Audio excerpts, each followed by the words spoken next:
আমি তোমায় ভালোবাসি। শিক্ষা ব্যবস্থাটা এমন হয়ে গেছে যে শিক্ষা শেষে তাদের কোনো কর্মসংস্থানের ব্যবস্থা নেই, যার কারণে মেধাবী শিক্ষার্থীরা দিন দিন দেশ ছেড়ে চলে যাচ্ছে। এইভাবে যদি মেধাবী শিক্ষার্থীরা দেশ ছেড়ে চলে যান, একটা পর্যায়ে আমাদের দেশ মেধাশূন্য হবে। তাহলে আপনারা বলেন যে মেধাশূন্য হয়ে গেলে এই দেশকে শোষণ করা আরও বেশি সহজ হবে।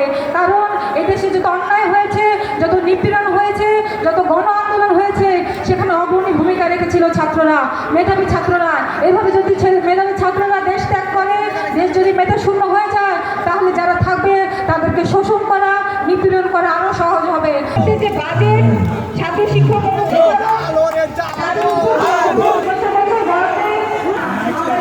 ছাত্রদের ছাত্র ইউনিয়নের নীলগাড়িলা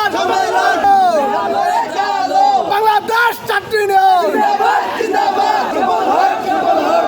একটি কলকাতার মাধ্যমে আমরা তাদেরকে শুভেচ্ছা জানাই।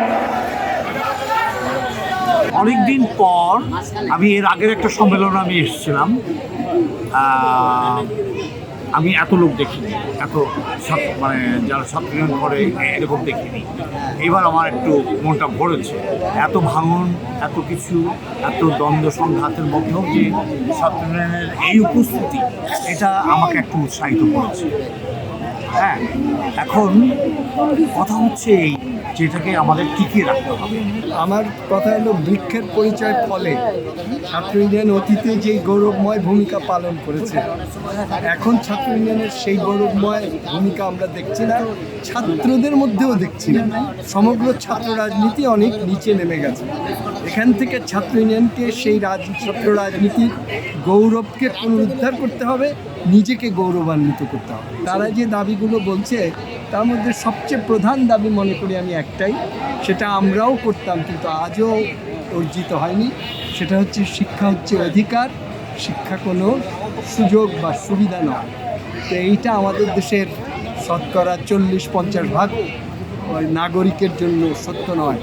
এইটাকে সত্য পরিণত করার যে দাবি এবং সেটার সঙ্গে পরিপূরক যেসব দাবি, সবচেয়ে বড় একটা দাবি হচ্ছে শিক্ষার দায়িত্ব সরকারকে গ্রহণ করতে হবে এবং সেটার জন্য উপযুক্ত বাজেট 4% অফ জিডিপি বরাদ্দ করার দাবি সরকারের অতীত শিক্ষা কমিশনগুলোই গ্রহণ করে নিয়েছিল, তারাই অনুমোদন দিয়েছিল, ইউনিসেফও অনুমোদন দিয়েছে, সরকার স্বাক্ষরও করেছে, কিন্তু কার্যকরী করছে।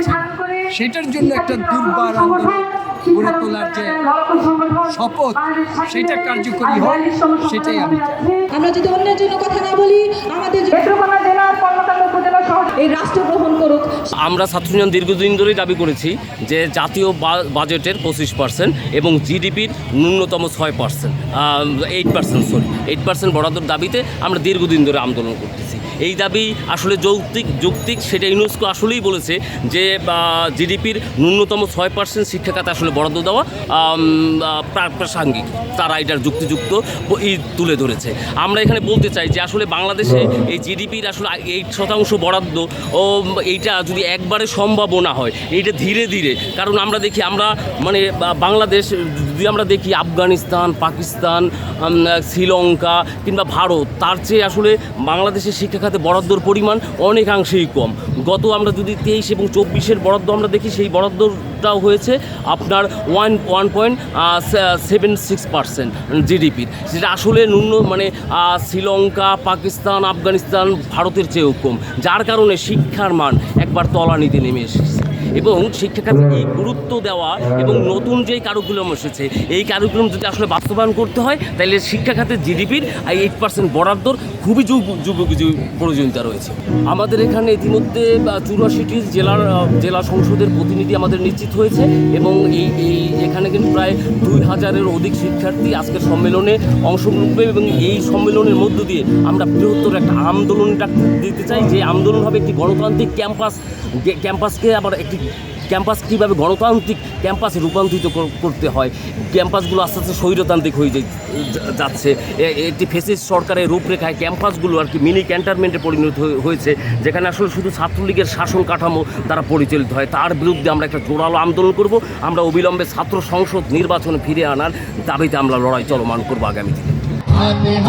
রাখো ভাই দৃঢ়পণে জাগো ভাই আগে বাড়ো দূর জয় দৃঢ় জয় আর নয় দেরি নয় আমাদের হবে জয় এসো মিলি মুক্তির পতাকায় এসো মিলি মুক্তির পতাকায়।